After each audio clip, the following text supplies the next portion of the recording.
what's interesting today is to look at these 17 goals, which clearly are very high level, very broad, and to realize that all of them make sense for us. I think it's important to realize it's an extremely ambitious plan, but it's not somewhere over there in a glass house in New York.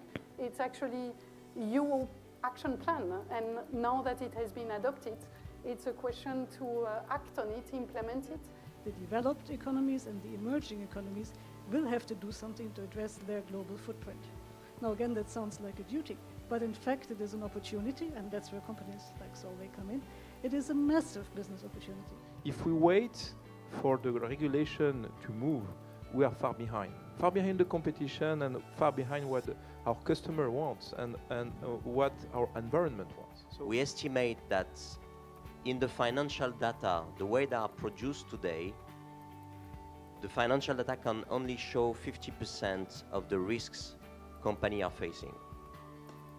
So 50%, the other 50% are not shown in the financial data. What's very interesting in this workshop is to look at our own sustainability goal that we have defined at Solvay, that we have revisited last year, and at the same time the UN was presented the global sustainability objectives, and it's very interesting to look at how the two sets of goals respond to each other. And what's very interesting is that I see that all the 17 UN goals are relevant to us, and that we are direct contributors to probably 5 or 6 of them. And this is really what's interesting in this workshop, is this ability to compare what we are doing as a company within Solvay and what the UN would like the world to do in terms of sustainability. We talked about continuous improvement. This has been done in the past history of Solvay, which is good.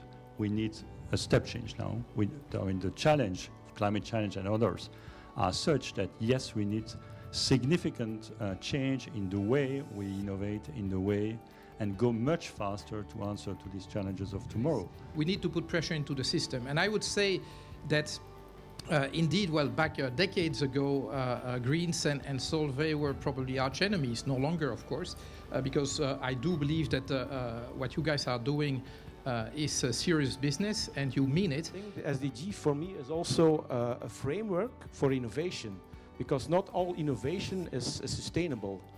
We talk about a lot of innovation, but we should focus on the sustainable innovations, and this is a framework for sustainable innovation, I think. Well, this kind of event allows to strengthen the power of the conversation, and we need to multiply these conversations between people who want to get our societies moving. One of the people on my panel was saying we need a step change. Not just gradual change, we need a step change, and he's totally right. Now is the time to really roll up our sleeves and say, okay, we need to jump, because if we don't, well, business as usual may well make this planet unlivable for most human beings. We created policies and procedures, and that's kind of our role to lead that. What has to be clear, though, is every business unit we have has to apply this in daily life. Every employee we have in a plant site, in a corporate office, needs to make these objectives part of their daily life. We talked about inclusion and our culture of inclusion, critically important for this. So I hope that the challenge from the outside reinforces that we're going in the right direction. And then number 2, kind of encourages us on a day-to-day basis to make this part of our everyday life.